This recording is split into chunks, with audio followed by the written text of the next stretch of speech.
Welcome to The Business Strategist, the show that gives business owners and entrepreneurs game-changing business strategies that can be used in scaling and transforming a business. Sharing deep dive conversations with industry experts, thought leaders and clients, facing real challenges and uphill struggles. Brought to you by business strategist, former elite athlete, international speaker, and best-selling author, Adam Strong.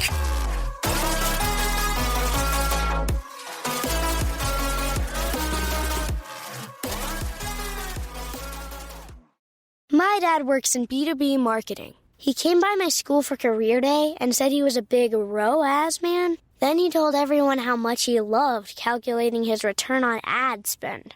My friends still laugh at me to this day.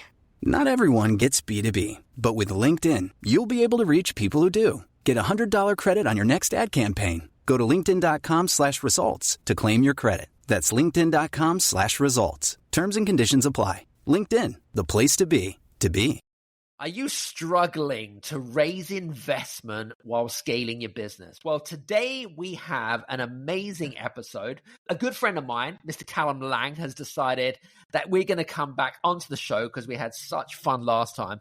Now, if you didn't remember last time, but for some of our regular listeners, Callum came on about 40, 50 episodes again, and we talked about boards. And today we're going to be talking a little bit about how to raise capital, because that's Callum's speciality. So if you haven't had the opportunity, by the way, right after this episode, make sure you go back and listen to the one on the boards, because if you're looking for a bit of a laugh and a bit of a comedy show, I can guarantee you will not be disappointed. Anyway, so who's Callum? Callum's the founder of Veblen Director Group. He's a former CEO, director of various multiple public and private companies. He's an entrepreneur of 25 years. We get on extremely well. He's the best-selling author of 3 books, and he also bought his 4th book out around the business blueprint. Anyway, Callum, welcome to the show, man. Thank you. Looking forward to it. We had fun on the last one, and this is a natural follow-on. 100%, mate, 100%. But well, how are you doing? Just getting the ball rolling. How are you doing? Yeah, no, I'm very good. Where are we now? End of January, when we're recording this, and year has kicked off hard. There's a lot of stuff going on, which is great. It's I think one of the things we'll get onto today is sort of the power of having the right people around you, and one of the things that does is it drives insane amounts of opportunities to you. And the nice thing about you kind of go through this weird period where once you start building your network and you become known as being the person to go to for a particular topic, you get lots and lots of deals. But those deals aren't always good. The next step up is you kind of build this trusted network around you that filters those deals. And so by the time a deal gets to you, like a lot of the work's already been done, like the individuals wouldn't put it in front of you until it's sort of ready to go. And which is why when you look at sort of an Elon Musk or a Richard Branson or those guys, you see they just get so much done, but a lot of it's because stuff is arriving mostly cooked, and they're just sort of flambeing the top. And so I'm starting to see a lot of that happening from some of the initiatives that we were putting together years ago, which is now playing out. So I'm really looking forward to this year. It's gonna be fun. Very good, very optimistic. And I'm a big believer that things don't necessarily happen instantaneously. They can take months, if not years, right? I mean, we know that being entrepreneurs, right? Yeah.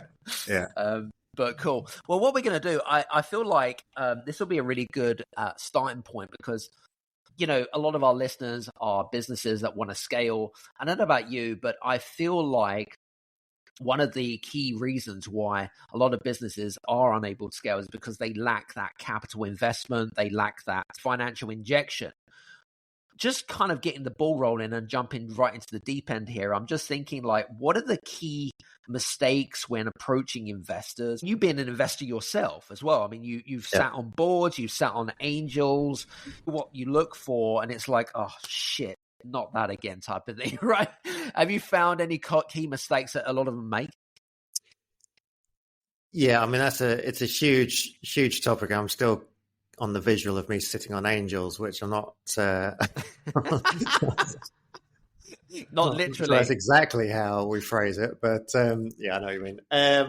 Look, I think before we even crack into that, I think one of the challenges that all of us entrepreneurs face is that we think money solves everything.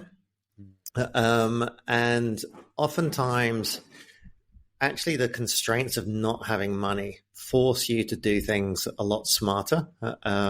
There's lots and lots of times, like too many to mention, where I've thrown money at a problem where I would have been much, much better off using my brain rather than just trying to solve it by throwing money at it. And so I think a lot of companies, we've sort of been brainwashed by this Silicon Valley play that you have an idea, you raise money, you go out and run with it. And that's kind of it's sort of a back to front way of doing business. And it leads to people asking the wrong questions. So if you think about raising capital as sort of the last resort, then you've gone through a bunch of processes first, and you've got super, super clear on who your client is and what problems they're facing. And you spent a lot of time asking those questions.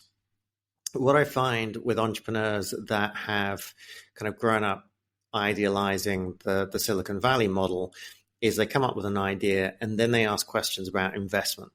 And it's all about, right, how do I raise capital rather than how do I solve a problem for a client. And so I think that's kind of one problem, which is maybe trying to raise capital too early in the process. Having said that, like clearly there comes a point when you need to raise money, and anyone that has tried to do it will know what an ungodly slog it is. It's just miserable. It's just soul destroying process to go through, or it's weirdly easy. It doesn't seem to be anywhere in between. It's either incredibly hard for most people, or it's weirdly easy. And when I'm doing presentations about this, I use a screenshot of a text message which was used in court from when Elon Musk bought Twitter. And it's his kind of fundraising process. And he sends a text message to his buddy, Larry Ellison, and says, hey, look, I'm buying Twitter. Do you want to come in on this? And Larry goes, yeah, sure. How much? And Elon goes, well, whatever you want. And Larry goes, $1 billion. And Elon goes, call it 2. Goes, okay. and that's it. Like 2 billion raised like that. And you're just like, wow. I mean, where was the pitch decks? Where was the and of course it all comes down to trust and track record. And so I think when I was looking at this, and I've been raising capital myself for the best part of 20 years now, and I raised tens of millions of dollars, but when I looked back at it, a lot of it was luck, and a lot of it I didn't know why. Sometimes it worked and sometimes it didn't work. And then a few years ago, I kind of had a bit of an epiphany, although sort of epiphanies are supposed to happen quickly. I'm quite slow, so it took a while. But it started to trigger that something wasn't making sense with the whole process. And I was just like, it shouldn't be this hard. And I remember I was standing on stage in front of 200 investors in Frankfurt for a public company that I was running at the time. And I'd done, when you do these road shows, like public company road shows, basically, I think we'd done 70 meetings in 5 days in 3 countries in 7 cities or something crazy. And so you kind of get to the point where your mouth is just on autopilot. You're just going through that, cracking the same jokes. People are laughing, but your mind's sort of elsewhere because you're so bored of hearing yourself talk. And I was on stage and giving away this presentation, looking at this sort of crowd and thinking, I don't raise capital. Like, I don't invest like this. So like, I've never sat in a room and seen a speaker and go, oh, let me pull out my checkbook and write a check. And then I started going through mentally, and we were a public company, so we had thousands of investors. But I started tallying up who owned the most stock, and I knew 90% of the investors, like by first name. They were sort of people that we'd known for years. They'd come in, and there was only like 10% that were this public. We were putting 90% of our work into getting this 10% of investors, and it was so much work. And then I started thinking about the last investments that I had made personally as an investor, and like I say, none of them had come from seeing a charming speaker on stage. They had all come from people in my network, like somebody like yourself picking up the phone to me and saying, hey, look, I've just invested in this company, you should take a look at it, it's really cool. Like that was where I was getting my alpha from. And it just, it was kind of like this moment of going, hang on, this is all back to front. And so we ended up kind of reverse engineering the process, and suddenly life became much, much easier, which we'll get into. Interesting. Love that. Some good point. When you said, I want to kind of backtrack what you said. You said a lot of people either find it extremely difficult or extremely easy, and then you gave some perspective. Do you also believe that it's only as hard as you want it to be from a psychological perspective, and maybe they've had very limited experience, they've had, I don't know, half a dozen no's, and they've just thought that this doesn't work? I mean, obviously perseverance, being tenacious, all helps, right? That all of that helps, I guess. So I guess my question really is I guess it's only as hard as you make it out to be, really, isn't it? So I think the interesting thing is if you're looking to raise money and you start Googling, how do I raise money? The advice that everyone gives you is basically create a great deck and then go and knock on 1,000 doors. Yeah. And like, it really hasn't. I remember the first time I started raising capital for one of my projects, and this was sort of, I don't know, early 2000s. And even then, like the scarce resources that were out there about raising capital, it was like, hey, this is the deck that such and such a company used to raise 200 million. Just use that deck and redo it for your pitch, and then go and knock on 1,000 doors. And I guess part of the realization, and look, there's just endless examples of people that have done that, and they win. So you kind of hear, like, I think it was the Canva, when they were looking to raise money, they spoke to 600 investors or something before they got their first thing. It's like crazy. And so they're held up as these heroes. But of course, you don't hear about the hundreds of thousands of other entrepreneurs that spoke to everyone, got rejected, and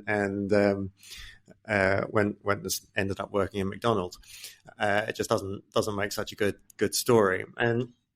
But when you look at that, I think two things that sort of really feed into how my mindset has shifted. So the first was, we were going out selling. So we've taken over 100 companies public in the last nearly decade.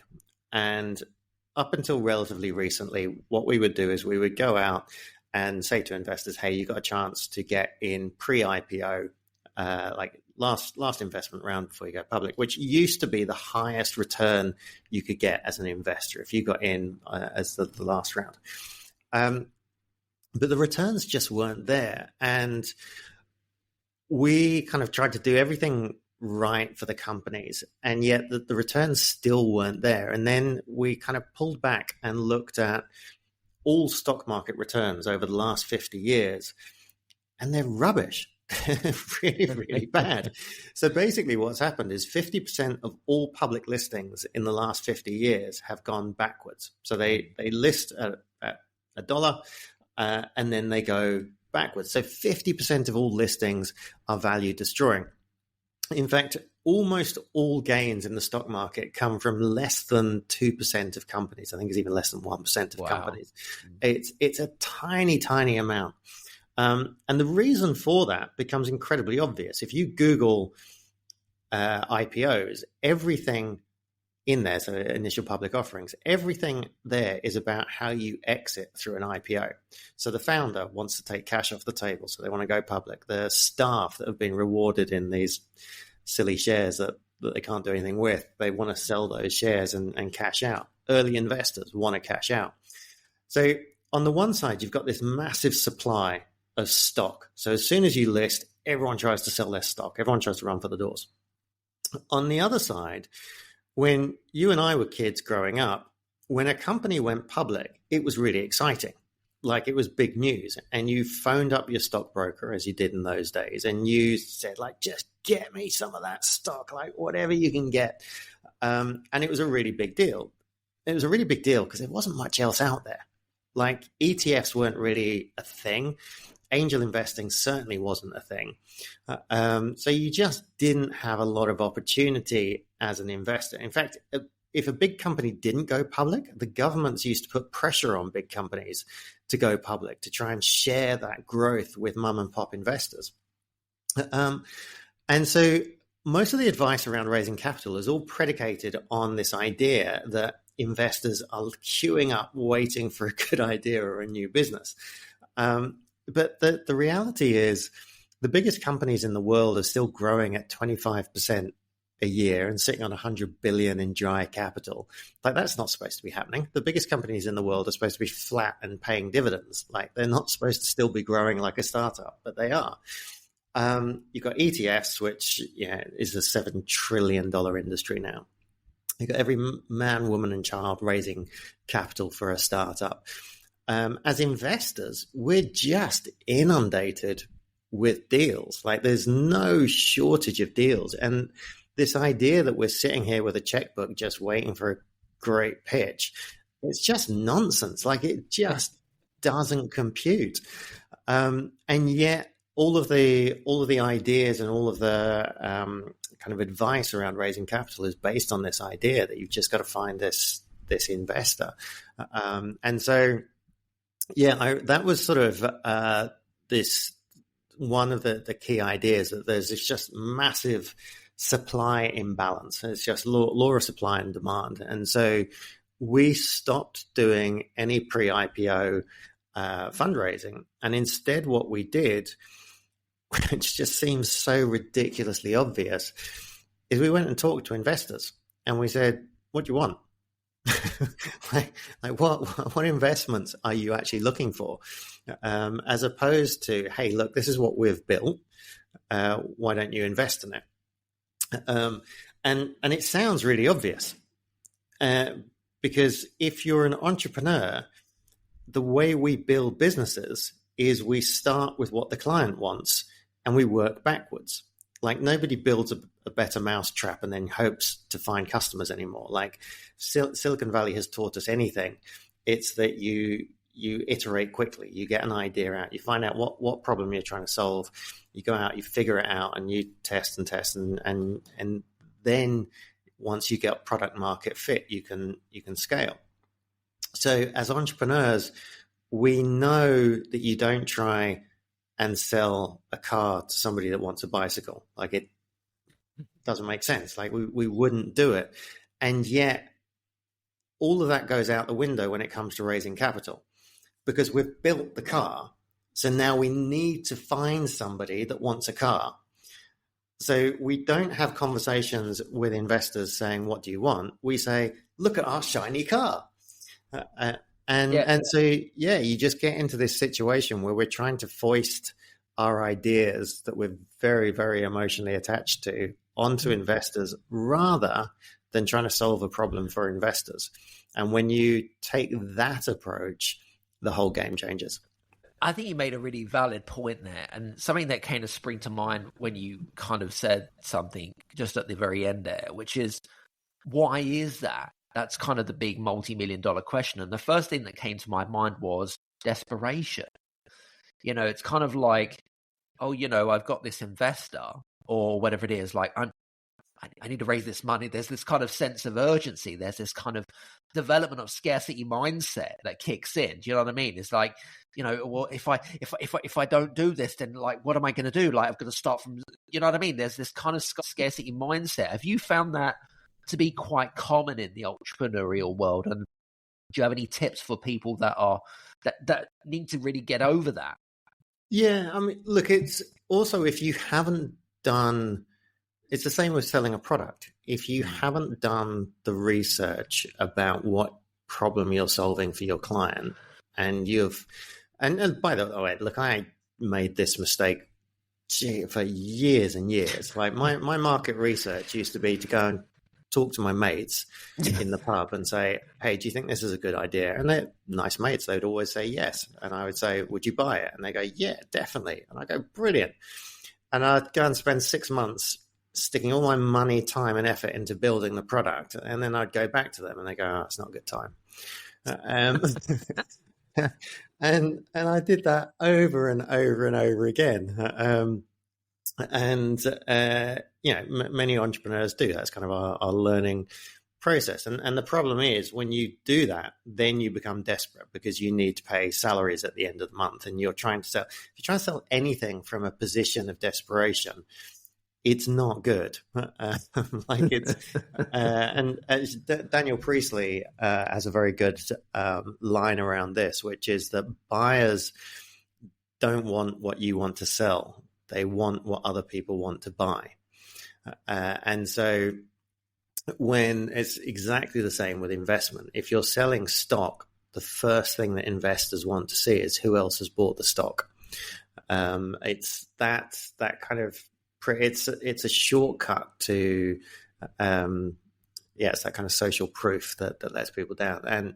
And so, if you're in a position of desperation, it doesn't matter how good the product is, or how good your equity is, or how good your equity story is. You're in a very bad position. So you need, it's icky. It's horrible. We don't like that, do we? Yeah. Well, and also you can't. Here's the fundamental piece: is that what I'm trying to get to with this whole idea and the network that I build is called Guild, which is all around building investment networks. So building networks of niche investors and starting off by understanding what their needs are. So if you are, and we've got people that do women investors in Sydney, or aerospace investors in LA, or aeronautical investors in the UK or Switzerland. And basically what they do is they build this network of investors with the idea being to find out exactly what those investors want.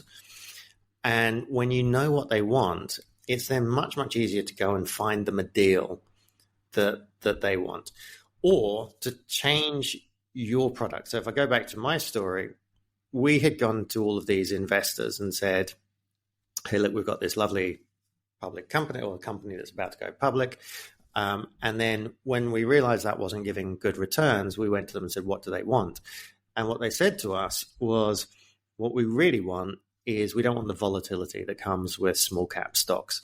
We want consistency. We want to know every month or every quarter we're going to get the same returns. And we said, well, basically the only way we can do that is kind of like a bond. It's not, and that's not what we do. What we fail do, safe, and so, but rather than telling them that they were wrong, which is again something I've done in the past and left a lot of money on the table, what we instead did was we went, okay, what they want is basically a bond. They want a safe, reliable return.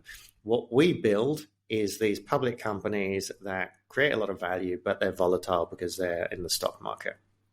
So we needed to create a product that solved the investor need.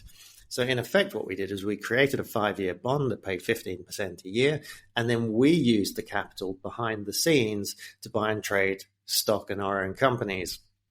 And because we're basically an investment bank, so we make money every time we do a deal. So the first 15% of all of our profits goes to our bondholders. We keep everything above that.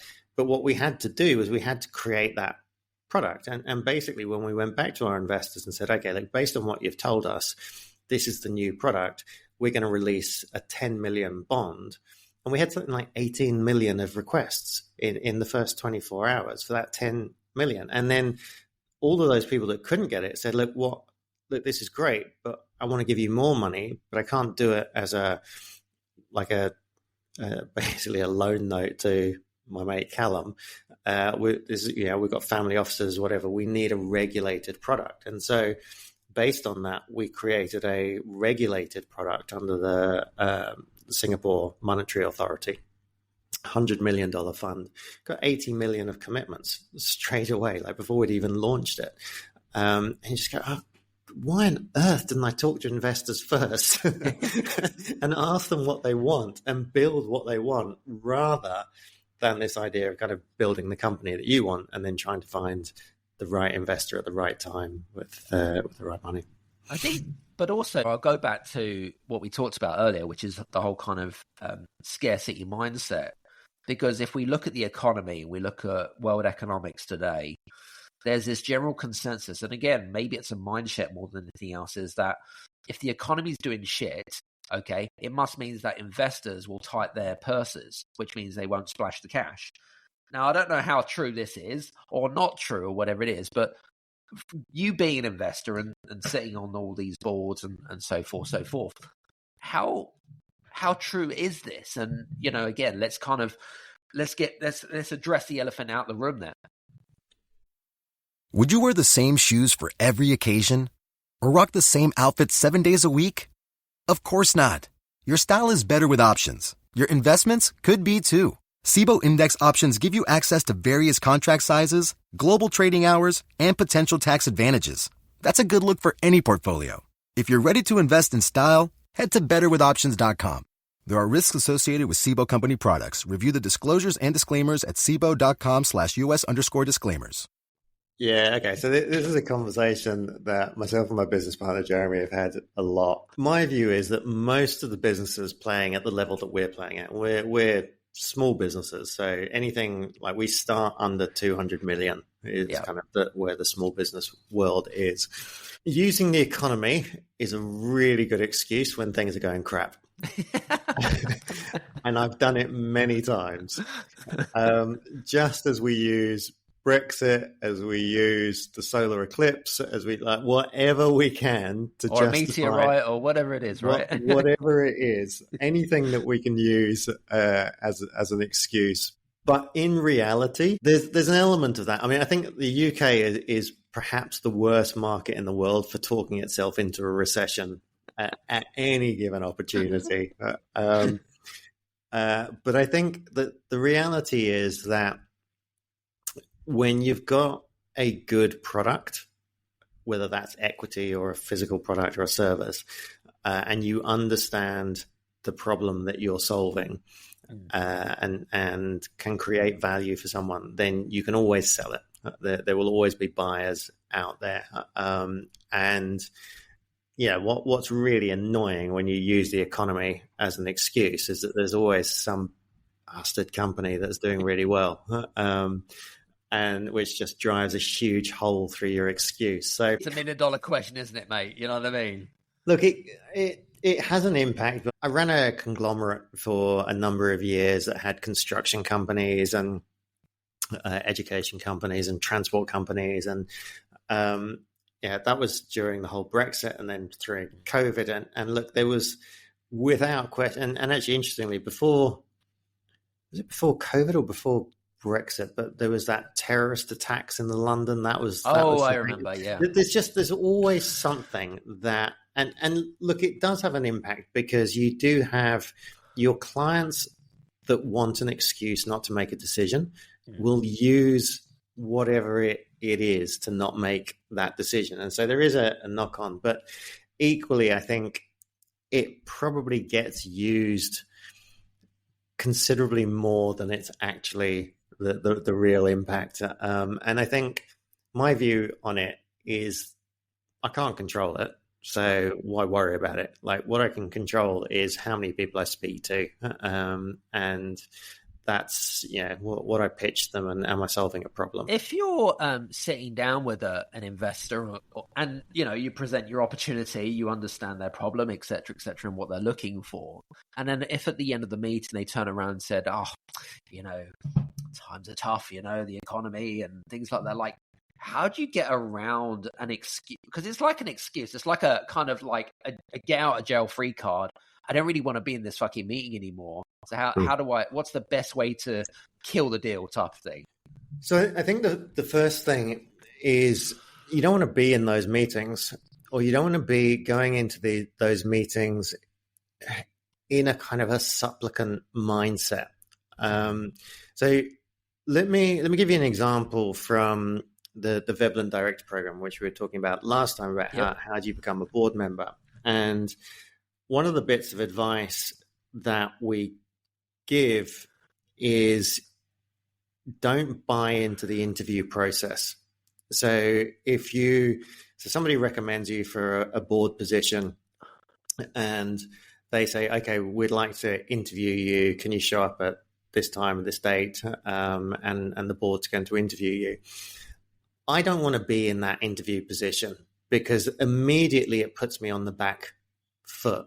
And I don't want to be perceived as they're doing me a favor by doing an interview and I'm just one of 20 applicants. Like, it's just not the place where I want to be, because I know the value that I can add. And so I need to shift that. And the way that we shift it, and the way I would shift it in that situation, is I'd go back to them and say, hey, look, I'm sorry, I don't know enough about the company yet to do an interview with you. I'm quite happy to have a quick chat and see whether this is of interest to me. If it's not of interest to me, I've got lots of other offers right now, and I don't want to waste your time. And that completely shifts the dynamic. And it's the same concept with investors. We've got so caught up in this idea of knock on 1,000 doors and beg for money. And you basically go in, and look, I've been through that. And the reason it's so horrible is, you've got your VC. Your VC can't even be bothered to see you. So they send an intern. The intern has been taught one phrase, which is, what's your USP? And you basically, you sit down, they sit back with their arms folded and say, sell it to me. And you go, right, well, so this is what we're going to do. Like, it's like a dancing monkey thing. Like, you're immediately on the back foot. Like, Elon Musk wasn't a dancing monkey for Larry Ellison, right? He was letting Larry invest in Twitter. And so you've got to control the conversations. And part of it is getting to know the investor. And this is the problem. If you're taking this view of, I've got to raise money, I've got to pay salaries at the end of the month. Everyone tells me I need to knock on 1,000 doors. So I pitch to you, Adam, I don't even ask you how you are. I just blurt out, hey, this is what we're doing. And I just hope that I get lucky. And if I don't get the nod from you, then I don't wait for anything else. I'm done deal and move on to the next one, try and find somebody else. And it's a horribly transactional, soul-destroying way of doing it, where you're just basically collecting no's in the hope that eventually you get a yes, as opposed to getting to know you and saying, okay, so Adam, look, what are the last 5 deals that you've done? What does a perfect deal look like for you? Where are you in your own investment cycle right now? Are you investing? Are you raising? Really get to know you. And if it doesn't look like what I can do is there's a good match, I'll say, look, I'm not going to waste your time, but I like your investment philosophy. My company's not right for you right now, but I know a bunch of other entrepreneurs. Would you like me to introduce you to a couple of other people that might be more appropriate? What I'm trying to do is maintain the relationship. And basically the whole premise of this guild program, and just to give some context, so we help all these people get their first board seats and go and sit on companies. And then, of course, most of those companies want to raise money. So the most way you can become valuable as a board member is to help them raise capital. Nobody knows how to raise capital. And so what we said was, okay, look, I'll create another network, which is just around raising capital, teaching people how to build their own network. So if you're interested in medtech, you build a niche network of medtech investors. If you're interested in aluminium investing, like you build that niche. And then what happens is you only put deals in front of people that it's the right deal at the right time with the right person. You don't waste their time. Like if somebody's a commercial real estate guy in Dubai, I'm not going to send them a startup for a fintech company in Singapore. Like it doesn't make sense. But this is what most people do. They just go, oh, you're an investor, like real estate, fintech, whatever. Like I'll just send you the pitch. And so I wanted to get away from that model and start with build the relationships first, understand the problem, and then connect the dots, connect the right people to the right investors at the right time. Phil, sort of digressing here a little bit, and I just had an epiphany. And as I was listening to Stephen Bartlett with Daniel Priestley actually the other day, kind of gave me this epiphany of the whole kind of Dragon's Den, Shark Tank, situation where people go into these places and they're presented with 5 or 6 investors. I know, and you know, that really is kind of very unrealistic, isn't it? Yeah. But I do feel that a lot of people that do want to raise capital believe that is the way to raise capital. But also it's very off-putting because it's like, well, shit, like I'm going to jump into the deep end. I don't know anything about these people.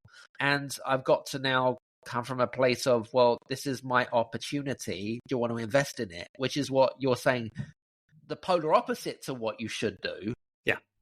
And I don't know. I just kind of feel like there's this, call it mindset or perceptual reality of how to go about raising capital the right way. Because you're saying, well, Adam, the focus should be based around building relationships and nurturing the network, which, okay, is great for a long-term perspective. But I feel like a lot of people, I mean, I've raised capital before myself. The perceptual reality is I need to go to a Dragon's Den. I need to go to apply for The Apprentice or whatever it might be. And again, it zaps a lot of energy. I mean, what's your take on that? Yeah, so I think you've got to understand what it is. So Dragon's Den is entertainment. These pitch fests they're a pay-to-play game where the event makes money, and they're terrible. I mean, if you actually go, I mean, they really are terrible. There's 1 or 2 good ones, but the vast majority of them, basically, they'll drag anyone in off the street to who calls themselves an investor. The investors are in there because they get free tea and coffee and biscuits or a free lunch. You're the muppet that's just paid $2,000 or $5,000 or $20,000 when you're a public company to go and stand up there. You've got no idea what the investors want. And it's just not how money is actually raised. Like that's the point. Like it's kind of people have, everything is just predicated on this idea of what worked 50 years ago, which is when people were starved of deals. And investors are not starved of deals. What investors are starved of is trusted deals, is people that they trust. And, I've got people, I mean, Dan Priestley is an example. If Dan phones me up and says, hey, do you want to stick $100,000 into this project? Because it's Dan, I'll say yes. If you came to me with a project, like at the very least, because it's come from you and I know and trust you, I will look at that project. I'll give it some of my attention. If a random stranger, as they do on a daily basis in LinkedIn, goes, allow me to cut and paste my entire business plan into this message, by the way, it's only $2 million. That's not much for you. Just do this deal, and we need it by Wednesday.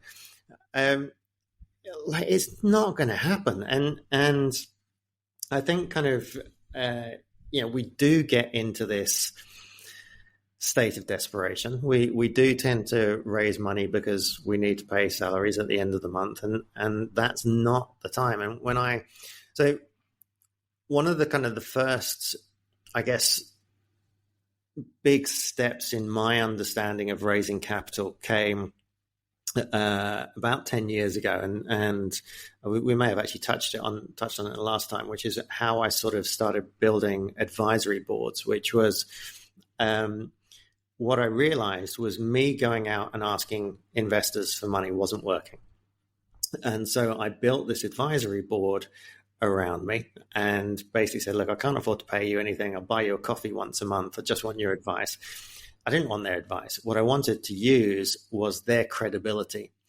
And because they worked at Microsoft and Yahoo and Google, and I was a company in that space. And then when I went to investors and said, hey, sitting on my board, I've got someone from Microsoft, Yahoo, and Google, suddenly I was able to raise money at a $10 million valuation rather than a $1 million valuation. Nothing had changed with the company. Nothing had changed with me. I was still a completely incompetent young entrepreneur. But I had the credibility of these guys sitting on my board. And so what there's an article published which says build trust or go looking for trust, not funds. And basically what I said was spend 3 months building that advisory board. Just send them a report every single week saying, hey, this is the action I took this week. This is the results I've got. At the end of 3 months, then talk to them and say, hey, look, I think we need to raise capital. I don't know anything about this. What can you recommend?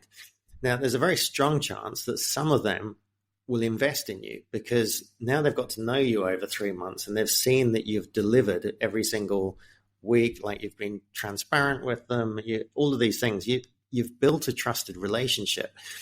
And when I give that advice to young entrepreneurs, they'll say, yeah, but I haven't got time, 3 months. Like I need to raise capital now. I go, well, it's not going to, it doesn't work like that. You're not going to find an investor who's just like pen poised to write a check. So you might as well do the work and build the relationships and build these long-term trusted relationships and raise money that way. So yeah, it works. Very good. Just out of curiosity, when it comes to raising investment, how important is it to build a personal brand? I mean, because personal branding seems to be this, this must-do in 2025 type of thing. I've kind of believed in building a personal brand for many years, but do investors really care about your personal brand? Yeah, we teach a lot about personal profile and personal brand, and there's two elements to it. So the first element is really just about credibility. If somebody's recommended, and you want to be recommended, ideally like to an investor, to a board, to a client, and then they're going to Google you. And basically you are who LinkedIn says you are, because normally your LinkedIn profile is the first thing that comes up. So if you only go onto LinkedIn when you're looking for work and you're not posting anything and you haven't updated your details and all that sort of stuff, you don't look very credible. And so there's a base level that I think everyone needs to do just to prove that they understand the game. Yeah. Then profile is about numbers. So if you look at the average person knows 200 people. The chances of one of those 200 being your perfect client or your perfect investor are very, very slim. If you can get what you're doing out to a crowd of 2,000 people or 20,000 or 200,000, the chances of there being the perfect investor or the perfect client or the perfect partner or the perfect team member go up exponentially. Like you're much more, it's just the law of big numbers. And so again, kind of going back to that point about why your Elon Musk's or your Richard Branson's, look like they can achieve so much, it's because people are looking at them and they're seeing how they can fit into their business plan. So it's when you can become a component in my business, then I need you. And then I can come to you with a proposition that says, hey, look, this is a ready formed proposition. I know what you stand for. I know your values. I know you deliver. All we need to talk about now is the logistics. And that's a very, very different conversation. And I talk about, the time it saves you. So people always kind of argue about, posting 3 times a week on LinkedIn or writing articles or writing blogs or doing podcasts like this. Yeah, it takes time. It's and who's got the time? We're all busy.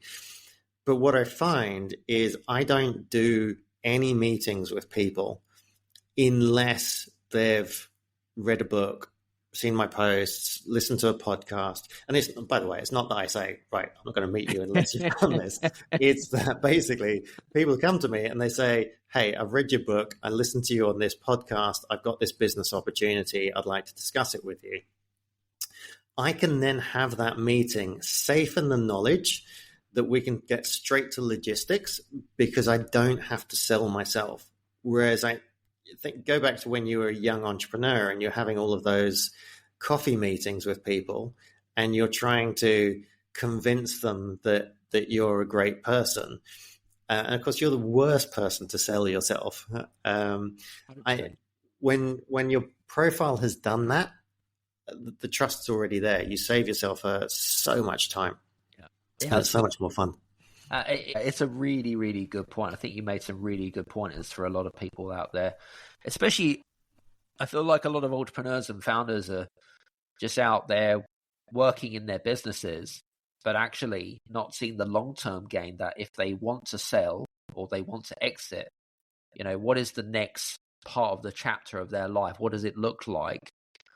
And I'm a big endorsement of build your personal brand, but a lot of people they don't see it because they just get trapped into the whole kind of day-to-day stuff. I don't know. Yeah, and look, it's tough when you're an entrepreneur. You've got a million things to do, of course. And every podcast tells you should be doing something else. But you should only really be listening to this podcast, ladies and gents. I just want to say that. The only one. There's only one. Okay, that's it. All right, cool. What I was going to say to you, if I am walking into a meeting, or before I walk into a meeting, that is, ready to present my opportunity, my big thing, my holy grail, the biggest thing since sliced bread, okay? How should I prepare myself physically and mentally? Or how do you advise your clients? I try very hard not to put myself in those situations because it kind of puts unnecessary pressure on you. Ultimately, you want to be prepared, and a big part of the preparation comes from understanding who you're talking to. And I think that's why people get so nervous and screw up these pitches, because they don't know who they're talking to, and they are in this very kind of false environment, and you have to take control.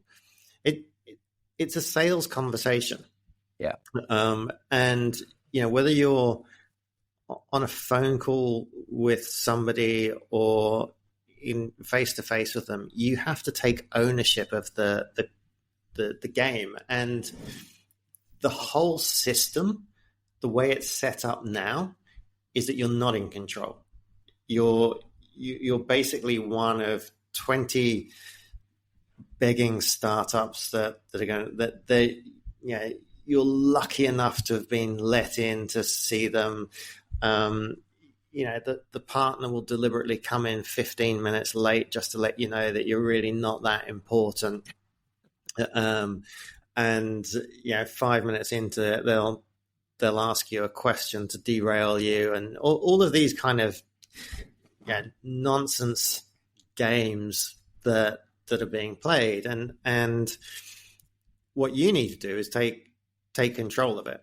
And going back to that point about whether it's buyers or investors, they want what others are buying.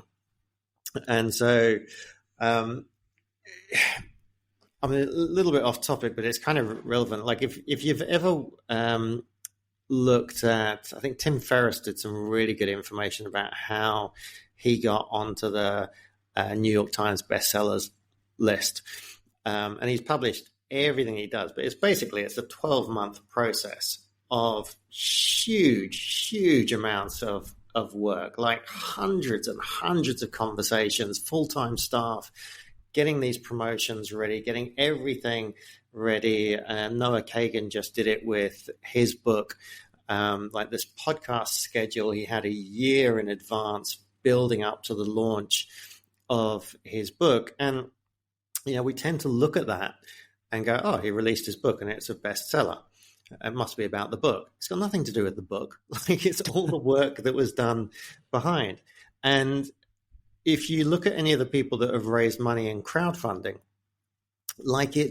there's a absolutely critical playbook that they all use, which is you raise the first 50% of it before you launch it on the crowdfunding. So you basically make the thing public, and you've already got your community committed to buy up the first 50%. And then the rest of the world sees, oh my God, look at all these people buying. I want some of that. As opposed to what everyone else does, which is go, hey, I've created this really good project, or I've got this really good idea, put it out there, and crickets, like your mum puts $10 in and like somebody out. But and of course, nobody wants to take the risk. And I think all of this stuff comes down to starting to understand that supply-demand tension, and the buyer's mindset, the buyer, in this case, the investor's mindset. And you just want to be controlling the conversation. You want to be the prize, not this simp that's going out there begging for money. I guess it also depends on how far you are in terms of the relationship, that connection with that individual or person, doesn't it? I guess it all depends on those things.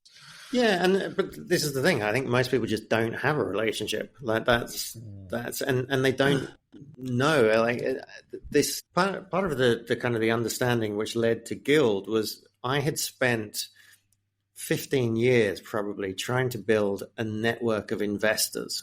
And I've successfully built communities doing all sorts of different things. Could not make this investor network work. For the life of me, I could not make it work.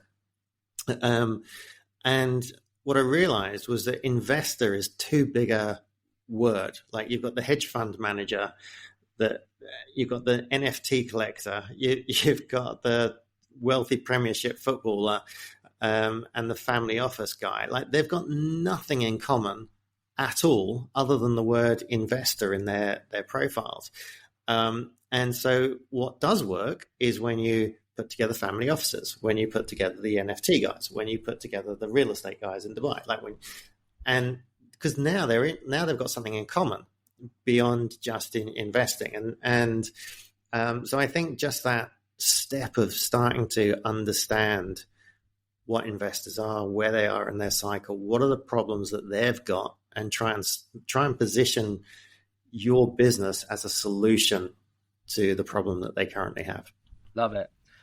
Here's an interesting point here, because I mean, you've invested in companies yourself and so forth. I would love to know more about if you've ever been in a situation where you've invested in a business or an investor or whatever it is, and you've regretted it or questioned it in your mind whether it was the right decision. Tell me about a situation that happened to you, and what did you do about it? God, almost all of my investments I regret. By the way, we just want to say that Callum is a fully credible guest. I just wanted to say that he's not a failure in any way, shape, or form. Okay, we all have to make our mistakes. Sorry, go ahead. I've lost so much money in investments. So it took me a long time, because the things that make you a good entrepreneur and not necessarily the things that make you a good investor. So as an entrepreneur, you have to have this blind faith that things are going to work out. That's not a very good trait as an investor. Like the best investors have a much more paranoid, cynical approach, and it's much more protect the downside. I stuck $200,000 to own 10% of Carlsberg in Thailand, which never seen a penny back from that. Like that was probably 10, 15 years ago. Yeah. It seemed to make sense. I was drinking a lot of Carlsberg at the time. Look, I think now I tend to, I tend to now have because a lot of what we do is on the public markets. It's we make quite a lot of money from what we do in the game that we play.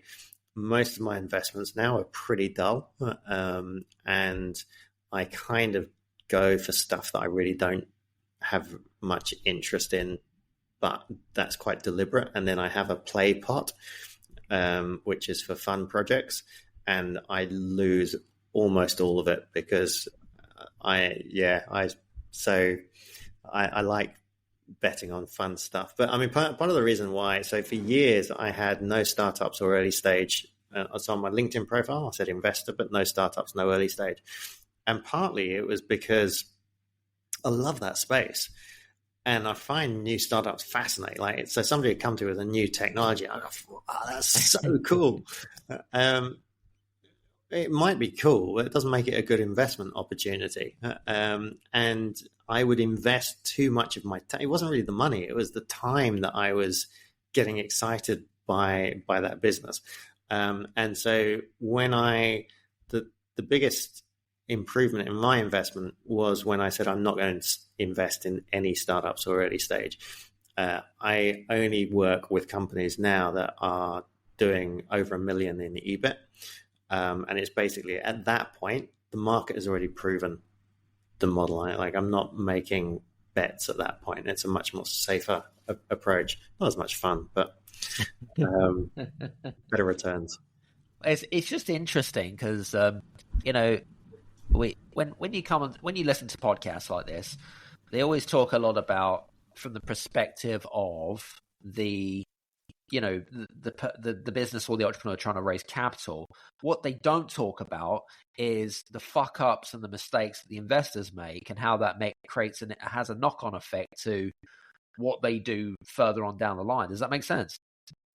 Yeah, absolutely. I mean, it's we could spend hours talking about this, and actually, there's within the Guild members platform, I got some really interesting interviews with a guy that used to be in private equity that now helps company Nick Bradley, talking about Nick. We love Nick.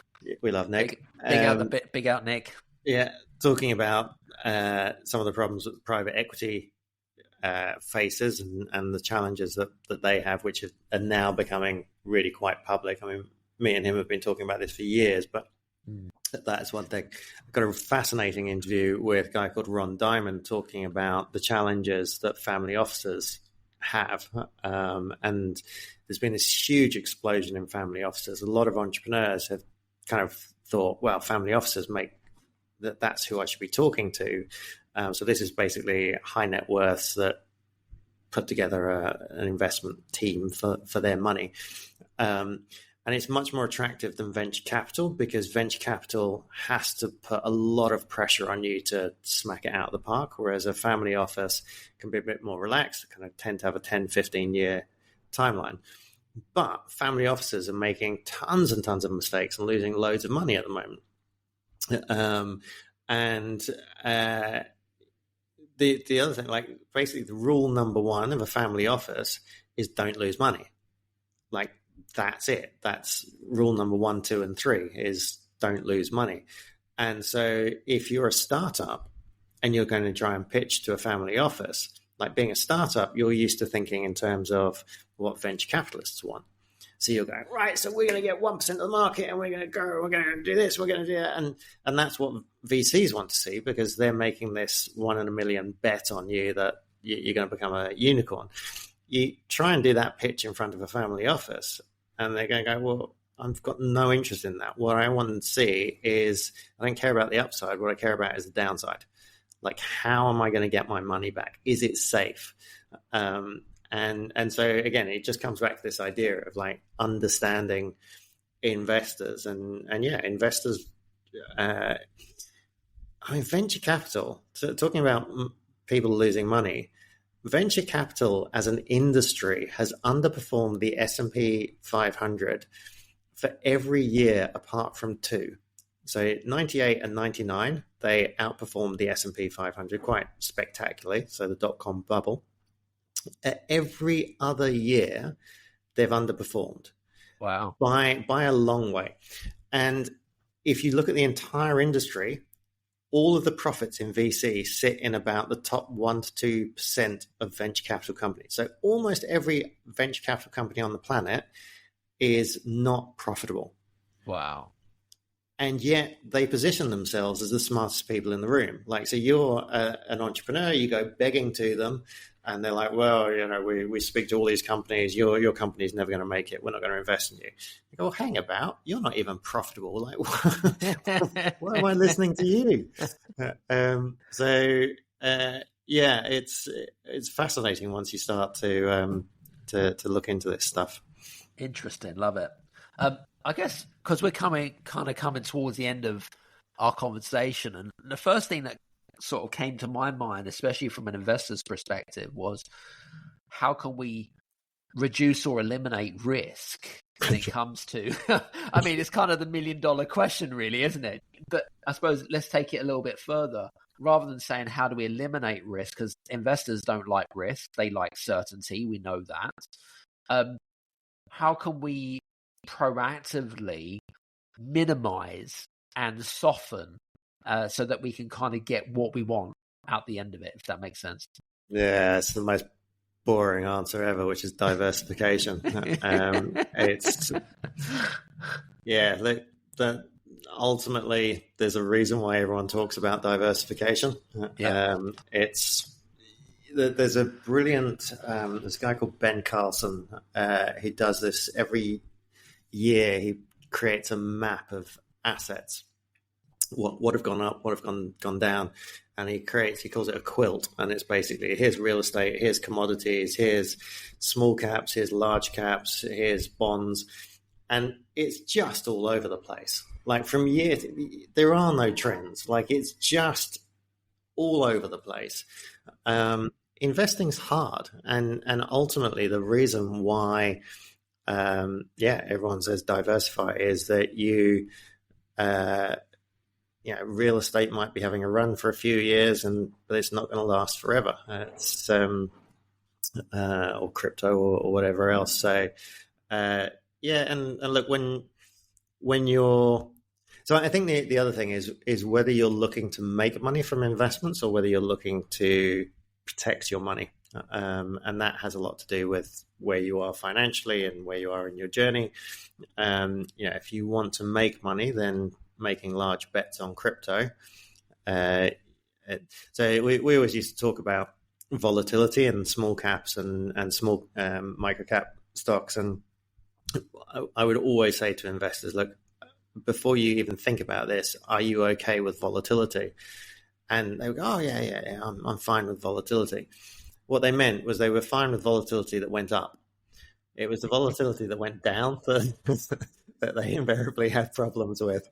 And so, yeah, look, I think you just kind of got to understand where you are, where your risk appetite is, what your objectives are, and play that game. Love it. Any final thoughts around sort of raising capital? I know we've spoken a lot today. Like, we've gone into mindset, we've gone into psychology. Like, I think we've pretty much touched base. This is like a masterclass on how to raise capital. Is there any final thoughts? Look, I think basically if you're an entrepreneur, you need to be understanding this stuff. Like, it's it's stupid not to, because there's so much opportunity out there. And even if you're not thinking about raising capital, now's a great time to start building relationships with investors, to start thinking about, do your own investments. Like, just put small amounts of money into things more for the learning. Yeah. Because that was the other thing I found when I joined public company boards, the amount of directors that had never invested. And I was like, well, how can you have any empathy for our investors? Like, it's a very emotional experience seeing your net worth go down 30% or up 30%. You need to be understanding that. You need to understand the pain of investing in a company and then the founder going quiet for 6 months because things are tough. Like, you'd much rather they were open with you and tell you what's going on. So, look, I think within the guild community, basically, and right now it's completely free to join. There's a lot of content about how you build those networks, how you attract investors, how you get to a point where you're creating enough value that investors want to be a part of your network, and then life just gets a lot easier from there. Love it. Listen, guys, hope that you've enjoyed some of our conversations. I mean, me and Callum could speak for hours. We really could. But listen, we'd love to hear from you guys with regards to that. If you have any further questions, by the way, feel free to reach out. We're putting all of Callum's social media links below. And Callum also spoke numerous times around the guild community, which I'm a member of, by the way. So there's nothing in it for me, but I just want to say, check out the guild community. There's a couple of spaces for free below, I believe, that Callum has kindly donated for our community, which is amazing. So make sure you check that out, especially if you are looking to raise investment, be an investor, get onto boards, things like that. Honestly, I would highly endorse you do that because, as they say, your network is your net worth, right? So, listen, Callum, just want to say thanks very much, man. I really appreciate the jam today, man. Always fun. Always fun. So, always fun. Listen, guys, hope you enjoyed today. Do me a favor. One thing that I've noticed about this podcast, right, is that we have loads of people listening to the episodes. If you haven't subscribed, click and hit that follow or subscribe button and leave a 1-5 or a 1-star or a 5-star review. I would greatly appreciate that. If you don't do anything, just do that thing for me today. I would really appreciate that. That helps us, helps the community, and helps our team to be able to articulate and create even better content and bring on awesome guests. Anyway, thanks so much from me and Callum. Take care. See you soon. Cheers. Thanks for listening to The Business Strategist with Adam Strong. Follow Adam on LinkedIn, YouTube, and adamstrong.net. Leave a review on Apple or Spotify.